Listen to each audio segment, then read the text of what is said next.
At the end of March, schools closed for the majority of pupils for very good public health reasons. However, those closures have left supply teachers hired to cover short and long-term absences in real difficulties.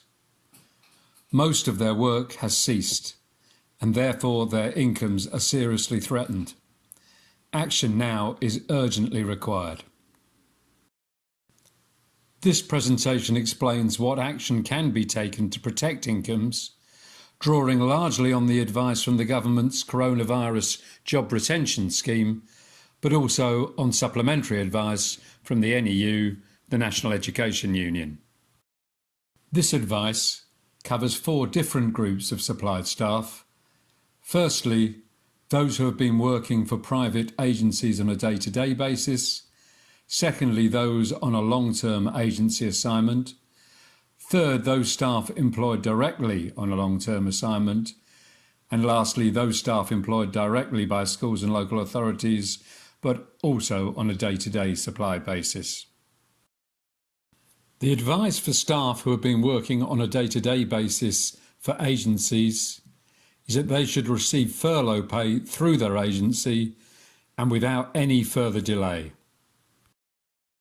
Firstly, there should be no agency staff being told that their agency cannot operate the furlough scheme. All agencies have access to the furlough scheme, and all those agency workers who have been paid through PAYE are eligible to be furloughed, with the 80% of their usual monthly wage costs being paid up to £2,500 a month, although of course agencies can choose to pay greater than that as well.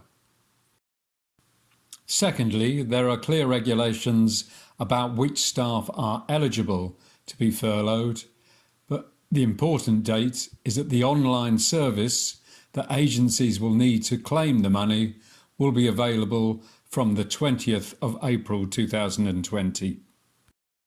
Staff also need to be aware that if they choose to work on reduced hours for that agency, then they are not eligible to be furloughed. A furloughed employee cannot work at all for that employer, or in this case agency.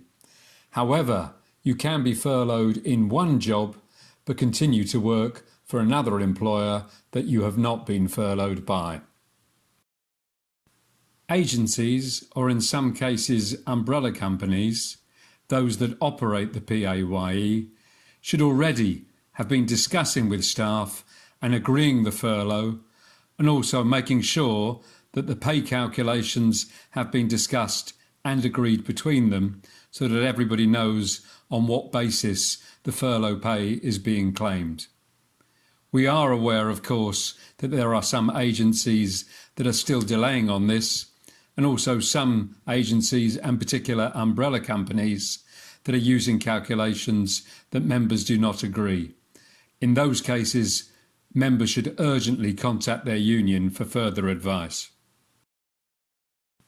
Neither should staff accept the excuse from agencies that they are still trying to find out how the job retention scheme works. There is clear advice on the internet and a step-by-step guide for employers, and most importantly, the point being made that the scheme opens on the 20th of April for claims, and that employers and agencies will receive payment 6 working days after making an application. Now, obviously, there are concerns as to how quickly the scheme will pay out, but if that is the stated timescale, the most important thing is that there is no further delay in agencies making the claim, so that the payment can be made as soon as possible. The next section of this presentation presents advice for those staff who have had a long-term agency assignment which would have been continuing into the summer term, which they have now been told may be coming to an end. The advice is quite clear that while furloughing is a useful backstop for those on day-to-day work, in the case of those working on a long-term assignment, then they should be continued to be paid in full until the end of the assignment. That is not only the position of the National Education Union, it is clearly supported by the advice from the Local Government Association. The LGA makes clear that there should be no unequal treatment of agency workers. If schools are maintaining their permanent workforce on rotas and other arrangements during the closure period, then they should also be doing the same for their agency staff who are on long-term assignments, and you continue to pay them. Indeed, they should be doing that irrespective of whether there is a legal entitlement, although there certainly is under the Agency Worker Regulations 2010. The third section of advice applies to those staff also employed on long-term assignments, but directly through schools or through a local authority supply pool. In this case, the advice is very similar, that you, of course, should continue to be paid in full, certainly until the end of the assignment. And that is backed up by government advice, which makes clear that where employers, in this case schools and local authorities and MATs, are receiving public funding for staff costs, and that funding is continuing, which of course it is, then they expect employers to use that money to continue to pay staff in the usual fashion. And clearly a long-term assignment was a usual fashion arrangement, and therefore they should be paid in full and not furloughed. The final section of advice applies to those staff directly employed by schools or local authority supply pools, but on a day-to-day basis.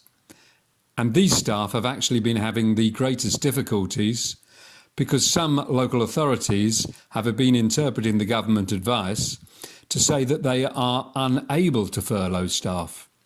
But we need to be very clear. The reason that the government says that they should not first look to furlough is that they should be using their money to continue to pay staff in the usual fashion. And therefore, rather than furloughing them, local authority pools and supplies should first be looking to continue to employ staff that they would have budgeted for in any case, and involving them in the same arrangements applying to permanent staff. However, if there is absolutely no way that that can happen, then the government does make clear that the furloughing scheme, can still apply where appropriate for some staff for public sector employers. No worker should be left without income as a result of the coronavirus crisis. But the existence of the job retention scheme and ongoing school funding certainly means that that should not be the case for any supply worker working in schools. And no agency or employer, MAT or local authority or school, should be allowed to treat supply staff unfairly. Everybody should know what their income is going to be and where it is going to come from over the remaining weeks and months of school closures. If there is any delay or any unfair treatment, then supply staff should urgently contact their union, either locally and/or nationally through the advice line, and also get support from the NEU Supply Teachers Network on Facebook.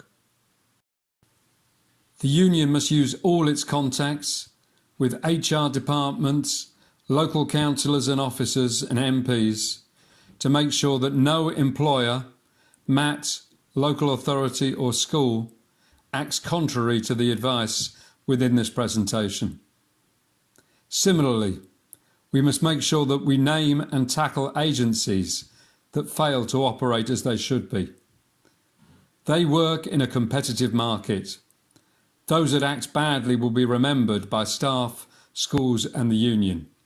Supply educator members should get in contact with the NEU so they know about those employers and agencies which continue to act inappropriately, and so that they can be tackled and named and shamed if necessary.